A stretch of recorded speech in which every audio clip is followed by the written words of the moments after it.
राहुल गांधी ने भारत जोड़ो यात्रा निकाली। एक प्रयास रहा उनका अपनी पार्टी को भी मजबूत करने का, और सबसे बड़ी बात, उन्होंने यात्रा को एक ऐसे समय पर निकाला था जब कांग्रेस के कई बड़े बड़े नेता कांग्रेस का साथ छोड़कर जा रहे थे। इनमें सबसे बड़े नाम के तौर पर कपिल सिब्बल और गुलाम नबी आज़ाद दो नाम सामने आए थे। ये दोनों नाम इसलिए बहुत अहम थे क्योंकि एक समय पर ये कांग्रेस के लिए बैकबोन की तरह माने जाते थे, कांग्रेस के कुछ चुनिंदा नामों में शुमार किए जाते थे। गुलाम नबी आज़ाद ने तो जाते जाते एक लंबी चौड़ी चिट्ठी लिख दी थी। वहीं कपिल सिब्बल जो है बहुत शांति के साथ उन्होंने एग्जिट ली। उन्होंने कांग्रेस पर कभी कोई टिप्पणी नहीं की, खासतौर पर इसलिए भी क्योंकि कपिल सिब्बल हमेशा से कांग्रेस की आवाज़ बने रहे थे। तमाम मंचों पर वो कांग्रेस का चेहरा थे, प्रवक्ता के तौर पर भी, केंद्रीय मंत्री के तौर पर भी उन्होंने काफ़ी लंबी पारी खेली। बहरहाल समाजवादी पार्टी के सहयोग से वो राज्यसभा पहुंचे। इस सब के बीच में गुलाम नबी आज़ाद के कुछ नरम सुर सुनाई पड़े। उन्होंने ये कहा कि किस तरीके से राहुल गांधी यात्रा निकाल रहे हैं और उस यात्रा की एक तारीफ करते वो दिखाई दिए। लेकिन अब बड़ी खबर यह है कि कपिल सिब्बल ने भी भारत जोड़ो यात्रा की तारीफ की है। जी हां, आज़ाद के बाद कपिल सिब्बल ने भी भारत जोड़ो यात्रा की तारीफ की। अचानक भारत जोड़ो यात्रा की तारीफ क्यों करने लगे कपिल सिब्बल, जो कि नाराज हुए थे कुछ समय पहले कांग्रेस से, और राज्यसभा जाने के लिए उन्होंने समाजवादी पार्टी का साथ लिया। एक तरीके से कांग्रेस से उनकी दूरियां हो गई। क्या फिर से कांग्रेस में वापसी करेंगे गुलाम नबी आज़ाद और कपिल सिब्बल? क्या राहुल गांधी के साथ भारत जोड़ो यात्रा में शामिल होंगे सिब्बल? ये कुछ सवाल है। उन्होंने कहा क्या है, किस तरह से वो समर्थन कर रहे हैं, ये सारी बातें हम आपको यहाँ इस रिपोर्ट में बताते हैं। कांग्रेस छोड़ चुके गुलाम नबी आज़ाद ने बीते दिनों कहा था कि भाजपा का मुकाबला सिर्फ कांग्रेस ही कर सकती है। वहीं अब कांग्रेस के पूर्व नेता और राज्यसभा सदस्य कपिल सिब्बल ने भी सांसद राहुल गांधी के नेतृत्व में निकाली जा रही भारत जोड़ो यात्रा की तारीफ की है। सिब्बल का कहना है कि राहुल गांधी यात्रा के जरिए समाज के अलग अलग वर्गों को एक साथ लाने में सफल रहे हैं। उन्होंने सभी तबकों को यह एहसास कराया कि देश में एकता कितनी जरूरी है। पूर्व केंद्रीय मंत्री ने कहा कि वैचारिक दृष्टि से यात्रा सफल प्रतीत होती दिखाई दे रही है। जी हां, वो कह रहे हैं कि वैचारिक दृष्टि से यात्रा सफल प्रतीत होती दिखाई दे रही है। अगर ये यात्रा सफल होती दिखाई दे रही तो इसमें सबसे महत्वपूर्ण बात है राहुल गांधी की नेतृत्व क्षमता, राहुल गांधी की इमेज और पार्टी का मजबूत होना। ये कुछ मुद्दे छोड़ा क्यों गया, पार्टी का साथ क्यों छोड़ा गया? पार्टी का साथ छोड़ने के पीछे सबसे बड़ी वजह यह थी कि राहुल गांधी का नेतृत्व जो है वो कमजोर है। लेकिन राहुल गांधी का नेतृत्व अगर अब मजबूत होता दिखाई देता है तो क्या इन सभी नेताओं की वापसी होगी? इनकी जो भी शिकायतें रही हों कांग्रेस से, क्या वो दूर हो गई हैं? अच्छा, कांग्रेस के भी दरवाजे क्या इनके लिए खुले रहेंगे? अब कांग्रेस बदल गई है, काफ़ी हद तक बदल गई है। मल्लिकार्जुन खड़गे के पास बहुत सारे डिसीजंस हैं। क्या ये लोग वापसी करना चाहें तो मल्लिकार्जुन खड़गे वापसी के लिए तैयार होंगे? देखिए, सबसे बड़ी बात यह है कि सैद्धांतिक तौर पर या सांकेतिक तौर पर कांग्रेस एक बहुत बड़ा मैसेज दे पाएगी अगर वो इन बड़े बड़े चेहरों को अपने साथ दोबारा लाने में सफल हो जाती है। तो जब ये चेहरे कांग्रेस को छोड़कर गए थे तो अपने ही कांग्रेस का साथ नहीं दे रहे हैं, कांग्रेस की ये स्थिति हो गई है जैसे बहुत से तंज कसे गए थे। इन सारी चीज़ों को, इस सारे नैरेटिव को तोड़ने में कामयाब हो सकती है कांग्रेस, लेकिन वो तब हो जब दोनों तरफ से बर्फ पिघले। यहाँ पर बगावत क्यों की गई, उसके कई कारण रहे होंगे। उन सबको भुलाकर क्या ये कांग्रेस का दामन थामेंगे? और देखिए, 2024 का चुनाव बहुत महत्वपूर्ण है, थोड़ा समय भी बाकी है। उससे पहले कई समीकरण आपको बदलते दिखाई देंगे। भारत जोड़ो यात्रा को कई दलों का समर्थन मिल रहा है और विपक्षी एकता की भी बात कही जा रही थी। सिर्फ ये बात ये नहीं कि अपने रूठों को मनाना है, बड़ी बात ये भी है कि क्या राहुल गांधी विपक्ष के तमाम उन नेताओं को या उन दलों को भी साथ ला पाएंगे जो बीजेपी विरोधी हैं। पिछले साल कांग्रेस छोड़ने वाले कपिल सिब्बल ने कहा कि पार्टी की कन्याकुमारी से कश्मीर तक की यात्रा सफल प्रतीत होती है। इसे गैर कांग्रेसी तत्वों का समर्थन भी मिला है। गैर कांग्रेसी तत्वों का समर्थन मिला है, ये बड़ी बात है। यानी कि एंटी बीजेपी जितने भी दल हैं वो कांग्रेस के साथ में जुड़ रहे हैं, ये सफलता दिखाता है। सिब्बल ने कहा कि वैचारिक रूप से यात्रा एक शानदार विचार है। सिब्बल ने शानदार विचार कहा है भारत जोड़ो यात्रा को। दरअसल एक इंटरव्यू में पूर्व केंद्रीय मंत्री सिब्बल ने कहा कि हाँ, भारत जोड़ो यात्रा कुछ ऐसी है जिसकी प्रशंसा करने की आवश्यकता है। अब जहाँ तक इसके राजनीतिक असर का संबंध है, मुझे लगता है कि लोग इस यात्रा के पीछे की अवधारणा को भ्रमित कर रहे हैं, इसे पूरी तरह राजनीतिक कृत्य से जोड़ रहे हैं, जो मुझे नहीं लगता कि ये राजनीतिक है।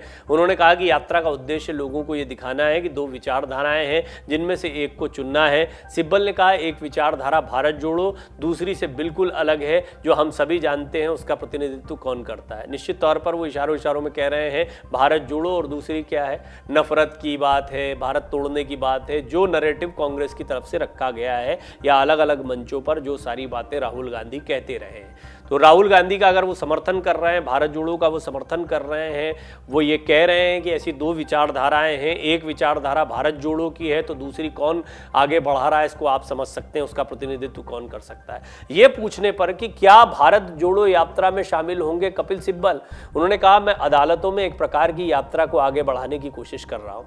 यानी वो अपने काम से काम रख रहे हैं, वो अदालतों में हैं और वो अपने एक अलग मोर्चे पर काम कर रहे हैं, ये कहा है। इशारों में ये समझा जा सकता है कि वो खुलकर शायद यात्रा का हिस्सा नहीं बनेंगे, लेकिन क्या वो कांग्रेस में वापसी करेंगे, ये भी एक बहुत बड़ा सवाल है। दरअसल कपिल सिब्बल ने पिछले साल ही पार्टी से इस्तीफा दिया था। ये बहुत बड़ा झटका था कांग्रेस के लिए। किसी ने भी नहीं सोचा होगा कि कपिल सिब्बल जैसा बड़ा चेहरा जो है वो कांग्रेस का साथ छोड़ देगा। कांग्रेस में बड़े स्तर पर संगठनात्मक सुधार की मांग करते हुए 2022 में सोनिया गांधी को पत्र लिखने वाले 23 नेताओं के समूह में सिब्बल भी शामिल थे। उन्होंने पिछले साल मई में पार्टी से इस्तीफा दे दिया था और वो समाजवादी पार्टी के समर्थन से उत्तर प्रदेश से राज्यसभा के लिए पुनः निर्वाचित हुए थे। वो कांग्रेस के मामलों पर टिप्पणी करने से बचते रहे हैं। वो कई मुद्दों पर अभी भी जो है वो महत्वपूर्ण मुद्दों पर आपको कोर्ट में दिखाई देते हैं। एक लड़ाई जैसे एकनाथ शिंदे और उद्धव ठाकरे के बीच चल रही है, जिसमें उद्धव ठाकरे पक्ष को वो रख रहे हैं, और ये बहुत ही महत्वपूर्ण बात है कि वो किस तरीके से लड़ाइयों को कोर्ट में लड़ते रहे हैं। भारत जोड़ो यात्रा के समापन पर क्या एकजुट होगा विपक्ष? सिब्बल ने भी विपक्ष के नेताओं को एक साथ आने की अपील की है।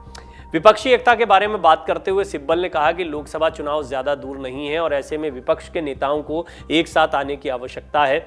उन्होंने कहा है कि ये कैसे होगा इस पर मैं टिप्पणी नहीं कर सकता। मुझे लगता है कि आज हमें विभिन्न राजनीतिक दलों के बीच राजनीतिक गठबंधन के अलावा जन आंदोलन की भी आवश्यकता है। कपिल सिब्बल के बाद गुलाम नबी आज़ाद ने भी सितंबर में कांग्रेस छोड़ दी थी और ये एक बहुत बड़ा झटका था।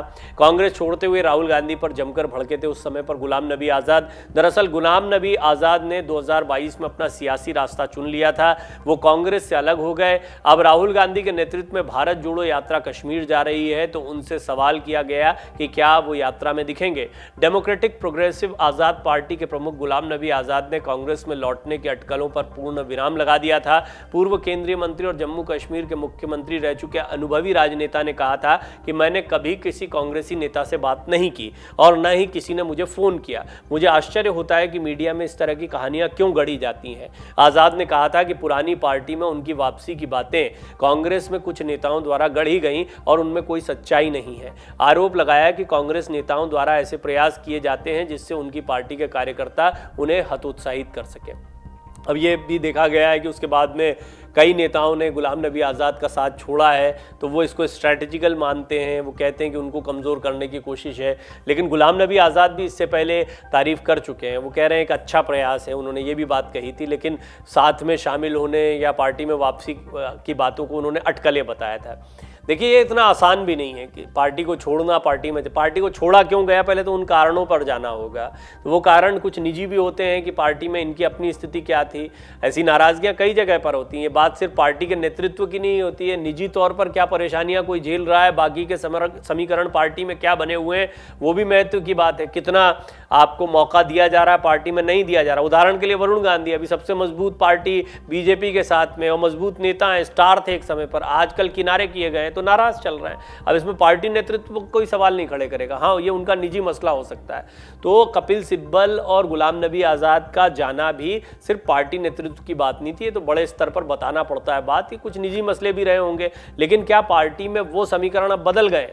क्या इन लोगों ने पार्टी छोड़ने में जल्दबाजी कर दी है? इस सब पर क्या फिर से विचार हुआ हो सकता है? क्या अब इनको संभावनाएं दिखाई दे रही हैं? पहले बिल्कुल ही संभावनाएं खत्म हो गई थी, क्षीण हो गई थी कि अब कांग्रेस का कुछ नहीं हो सकता, या कांग्रेस को संभालना राहुल गांधी के बूते की बात नहीं है। जो नैरेटिव रखा जा रहा था, ये इन लोगों के दिमाग में भी बैठ गया था। कुछ ऐसे सवाल हैं जिनके जवाब जो हैं इनकी कांग्रेस में वापसी को तय कर सकते हैं, लेकिन कहना बड़ा मुश्किल है क्या विचार चल रहा है। राजनीति के लिहाज से, एक एनालिसिस के लिहाज से समझा जा सकता है कि सभी अपना हित पहले चाहते हैं, वो ये देखते हैं कि कहाँ पर वो मजबूत हैं या कहाँ पर अपनी सियासत को आगे बढ़ा सकते हैं। लिहाजा आज़ाद की नज़दीकियों की बात बीजेपी के साथ कही गई। मैंने पहले भी कहा है, आज़ाद का बीजेपी में जाना या बीजेपी का उनसे सहयोग लेना, ये दोनों के लिए कोई बहुत फ़ायदे की चीज़ें नहीं दिखाई देती until and unless Jammu Kashmir की राजनीति की बात ना हो और उसमें भी गुलाम नबी आज़ाद इतने मजबूत ना हो कि अपने दम पर वो कोई एक समीकरण बनाते दिखाई दिए, वो भी तब जबकि महबूबा मुफ्ती, फारूक अब्दुल्ला जैसे लोग भी वहाँ पर एक्टिव रहते हैं अपने अपने स्तर पर।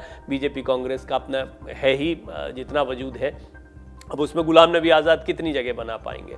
तो गुलाम नबी आज़ाद क्या कांग्रेस के साथ में रहकर और मजबूत हो पाएंगे। इसी तरह से कपिल सिब्बल, देखिए कपिल सिब्बल एक शानदार वकील है और देश के बहुत ही प्रतिष्ठित वकील रहे और बड़े सुलझे हुए व्यक्ति हैं कपिल सिब्बल। कपिल सिब्बल की एक अलग राजनीति रही है, बहुत महत्वपूर्ण पोर्टफोलियो पर वो लगातार मंत्री के तौर पर या संगठन में कांग्रेस में बड़े महत्वपूर्ण पदों पर कार्य कर चुके हैं। जब पार्टी को छोड़ा भी तो उन्होंने कुछ नहीं कहा। आप जयराम रमेश की उस टिप्पणी को याद रखिए जो ज्योतिरादित्य सिंधिया के विषय में उन्होंने कही थी कि अगर जाना ही है तो चुपचाप से आप जा सकते हैं, कपिल सिब्बल की तरह एक ऑनेस्टी के साथ में जा सकते हैं बिना कुछ पार्टी के खिलाफ बोले।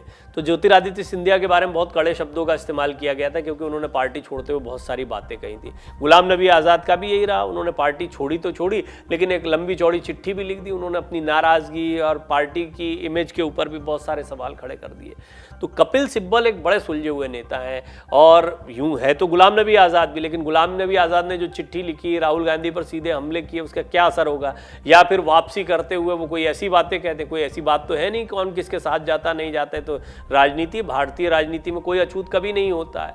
अब बिहार की राजनीति देख लीजिए, किसी की राजनीति देख लीजिए आप, पार्टियों में भी लोग कहाँ से कहाँ, नवजोत सिंह सिद्धू एक समय पर राहुल गांधी के बारे में क्या कुछ नहीं कहते थे, फिर वो राहुल गांधी की वाहवाही भी करने लगे, वो आज पंजाब में कांग्रेस के नेता हैं। तो ऐसा भी नहीं है कि किसी ने कुछ कह दिया तो वापसी नहीं हो सकती। हालांकि दूर की कौड़ी है, ये नेता ज़्यादा स्पष्ट करेंगे, लेकिन जिस तरह कपिल सिब्बल ने सधे हुए शब्दों में भारत जोड़ो यात्रा की तारीफ की है, साथ ही साथ विपक्षी एकजुटता की बात कह रहे हैं वैचारिक जीत हुई है, ये सारी चीज़ें इस ओर इशारा करती हैं कि कहीं ना कहीं वो एक अपरोक्ष समर्थन राहुल गांधी को देते दिखाई दे रहे हैं। ऐसे में ये सवाल उठना लाजमी है कि क्या वो कांग्रेस में वापसी कर रहे हैं। बहरहाल गुलाम नबी आज़ाद से भी इसी तरह के सवाल पूछे जा रहे हैं। उन्होंने कहा था कि जो भी हो हम और मजबूत होकर उभरेंगे। ये पूछे जाने पर कि क्या वो जम्मू कश्मीर में प्रवेश करने वाली राहुल गांधी की अगुवाई वाली भारत जोड़ो यात्रा में शामिल होंगे, इस पर आज़ाद ने उस वक्त कहा था मेरी ऐसी कोई योजना नहीं, मेरे पास अपने बहुत से काम है। तो वो खुलकर नहीं आ रहे। अब देखना होगा कि 2 कदम कांग्रेस को भी बढ़ना है, बात सिर्फ गुलाम नबी आज़ाद की नहीं है। राहुल पर निशाना साधते हुए आज़ाद ने पार्टी से इस्तीफा दिया था। मैंने उस चिट्ठी के विषय में अभी आपको बता भी दिया। इसी साल अगस्त महीने में कांग्रेस के वरिष्ठ नेता गुलाम नबी आज़ाद ने कांग्रेस पार्टी से इस्तीफा दे दिया था। कांग्रेस पार्टी से अलग होने के बाद अटकलें तेज हो गई थी, क्या बीजेपी के साथ में जाने वाले हैं। इस्तीफा देने के साथ ही उन्होंने एक काफ़ी लंबी चौड़ी चिट्ठी लिख दी थी। पार्टी की नीतियों से वो नाराज़ चल रहे थे। कांग्रेस अध्यक्ष को 5 पन्नों का त्यागपत्र भेजकर उन्होंने कहा था भारी मन से कदम उठाया है। बोले थे भारत जोड़ो यात्रा से पहले कांग्रेस जोड़ो यात्रा निकाली जानी चाहिए। साथ ही ये आरोप लगाया था कि कांग्रेस लड़ने की अपनी इच्छा शक्ति खो चुकी है। कांग्रेस छोड़ने के बाद गुलाम नबी आज़ाद ने अक्टूबर में डेमोक्रेटिक आज़ाद पार्टी के नाम से नया संगठन बनाया। इस संगठन के बहुत सारे नेता टूटकर अब दोबारा कांग्रेस की तरफ आ चुके हैं। आज़ाद कमजोर भी हो रहे हैं। बात सिर्फ ये नहीं है कि आज़ाद ने किस तरीके से अपने दल को बना, आज़ाद की कश्मीर की अपनी राजनीति रही है, कश्मीर के मुख्यमंत्री रह चुके हैं। आज़ाद का एक अपना वजूद है जम्मू कश्मीर की, लेकिन कांग्रेस के बिना वो अपनी राजनीति को कितने आगे बढ़ा पाएंगे, ये सवाल उनके सामने भी गहराता है।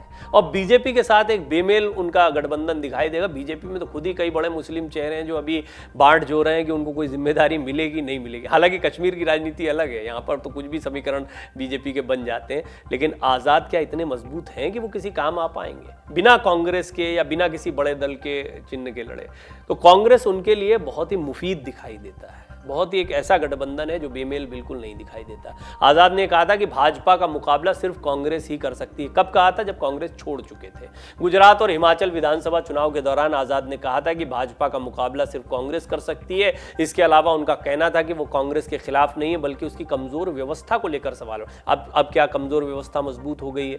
राहुल गांधी के नेतृत्व पर जो सवाल उठा रहे थे, वो जो खामियां थी वो दूर हो गई हैं। राहुल गांधी से जो नाराजगियां थी वो दूर हो गई हैं। गुलाम नबी नबी आज़ाद के इस बयान के बाद से ही ये कयास लगने लगे थे कि उनकी कांग्रेस में वापसी हो सकती है। और इसी तरह कपिल सिब्बल ने निजी चैनल को इंटरव्यू देते हुए जो बातें कही हैं उससे ये कयास लग रहे हैं कि क्या कपिल सिब्बल की भी वापसी होगी। भारत जोड़ो से पहले पार्टी जोड़ो, कांग्रेस जोड़ो की जो बातें हो रही, और ये कांग्रेस जोड़ो की बात क्यों हो रही थी, क्योंकि बड़े नेता छोड़कर जा रहे थे। भारत जोड़ो यात्रा के कश्मीर पहुंचने से पहले ही कई नेताओं ने आज़ाद का साथ छोड़ दिया। ये भी उनको कमजोर बनाता है और अटकलों को हवा देता है कि क्या उनके पास एक ही ऑप्शन है, कांग्रेस चले जाओ। भारत जोड़ो यात्रा के कश्मीर पहुंचने से पहले गुलाम नबी आज़ाद की डेमोक्रेटिक आज़ाद पार्टी से हैवीवेट नेताओं का पलायन शुरू हो गया। कांग्रेस में वापसी करने वाले नेताओं का कहना है कि गुलाम नबी आज़ाद की पार्टी राज्य में सेक्युलर वोटों का बंटवारा करके बीजेपी को फायदा पहुंचाएगी, इसलिए कई बड़े नेता अब गुलाम नबी आज़ाद की पार्टी को छोड़ रहे हैं। कुछ समय पहले ही गुलाम नबी आज़ाद की पार्टी से जम्मू के कुछ बड़े नेता बाहर निकाले गए थे। अब पूर्व मंत्री पीरजादा मोहम्मद सईद समेत 17 नेता दिल्ली में कांग्रेस में शामिल हो गए हाल ही में, और पार्टी के संस्थापक गुलाम नबी आज़ाद के पास जम्मू और कश्मीर में अभी कोई बड़ा नेता बाकी नहीं है। विधानसभा चुनाव होने जिसकी घोषणा हो जाएगी जल्द जम्मू कश्मीर में। ऐसे में जहां राज्य की अन्य राजनीतिक पार्टियों में महागठबंधन की संभावना है, वहीं गुलाम नबी आज़ाद की पार्टी की स्थिति अभी तक साफ नहीं है। आज़ाद इस कोशिश में है कि उनकी भाजपा से नज़दीकी न लगे। देखिए यही एक बड़ी समस्या है, ना तो उनकी नज़दीकी भाजपा से हुई तो उनका नुकसान है, और भाजपा ने उनको ज़्यादा नज़दीक बुलाया तो भाजपा का भी नुकसान है। तो ऐसे में तो बेमेल गठबंधन दिखाई देता है। भाजपा के भरोसे कब तक चलेंगे गुलाम नबी आज़ाद? यही वजह है कि कांग्रेस ही एकमात्र उनके लिए विकल्प दिखाई देता है अगर बड़े स्तर पर। लेकिन कांग्रेस से नाराज क्यों थे, किनारे क्यों कर दिए गए थे? निजी कारण थे, किसी से कुछ दूरियां चल रही थी, पार्टी में एक तरफ कर दिए गए थे? बहुत सारे सवाल हैं, इनके जवाब जब तक नहीं मिलते तब तक गुलाम नबी आज़ाद की वापसी होगी या नहीं, इसका जवाब। और यही कहानी कपिल सिब्बल की भी, कोई अलग कहानी नहीं है। अब ऐसा माना जा रहा है कि आज़ाद के इस रुख से पार्टी के कार्यकर्ताओं में काफ़ी असमंजस की स्थिति है कि भाई वो किसके साथ जा रहे हैं, स्पष्ट करें। बीजेपी के साथ में दिखाई देते हैं, प्रधानमंत्री मोदी उनकी तारीफ करते दिखाई देते हैं, वो प्रधानमंत्री की तारीफ करते दिखाई देते हैं। इस सब के बीच में सबसे गंभीर सवाल यही खड़ा होता है कि क्या उनकी नज़दीकियां बीजेपी के साथ में, इसको खुलकर वो स्वीकार करेंगे। दूसरी महत्वपूर्ण बात है, जिस तरीके से उन्होंने कहा कि बीजेपी का मुकाबला कांग्रेस ही कर सकती है, इससे वो ये बता रहे हैं कि कांग्रेस के साथ में वो जा सकते हैं या बीजेपी का मुकाबला किसी एक दल को करने की ज़रूरत है। विपक्षी एकता और अपने पुराने बड़े नेताओं को साथ में लाना, भारत जोड़ो यात्रा की शुरुआत से ही ये दो बड़े लक्ष्य दिखाई देते हैं। विपक्षी एकता के मोर्चे पर कुछ हद तक राहुल गांधी कामयाब ऐसे हुए हैं कि चाहे टीएमसी की तरफ से हो या अन्य कई दलों के, शरद पवार हैं या जो पहले से साथ दिख रहे थे वो उनके साथ खड़े दिखाई दे रहे हैं। यही बिहार की स्थिति है। हाँ, अरविंद केजरीवाल बिल्कुल अलग राजनीति खेल रहे हैं या उनका एकदम राजनीति करने का अंदाज अलग है। अब राहुल गांधी के सामने जो दूसरी बड़ी चुनौती थी वो ये थी कि रूठे हुओं को साथ में लाना, पार्टी जोड़ो। अगर वो कश्मीर पहुंचने के पहले पार्टी में एक दो बड़े नेताओं की वापसी करा लेते हैं तो ये उनके लिए किसी बड़ी जीत से कम नहीं होगा। और दो बड़े चेहरे कौन से? कपिल सिब्बल और गुलाम नबी आज़ाद, दोनों भारत जोड़ो यात्रा की तारीफ करते दिखाई दे रहे हैं, दोनों राहुल गांधी की तारीफ करते दिखाई दे रहे हैं। वापसी इतनी आसानी से नहीं होती है। इनके चाहने, इनके बयानों, इन्होंने तो एक बयान दे दिया, एक कदम आगे बढ़ गए, अब इनके बयानों पर क्या बयान आते हैं और कांग्रेस क्या रुख रखती है इन पर, यह बहुत महत्व की बात रहेगी। डाउनलोड करें अमर उजाला ऐप और पाएं खबरें लगातार। अगर आप ये वीडियो YouTube पर देख रहे हैं तो हमारे चैनल को सब्सक्राइब करें और बेल आइकन को दबाना ना भूलें। अगर आप Facebook पर ये वीडियो देख रहे हैं तो हमारे पेज को लाइक करें।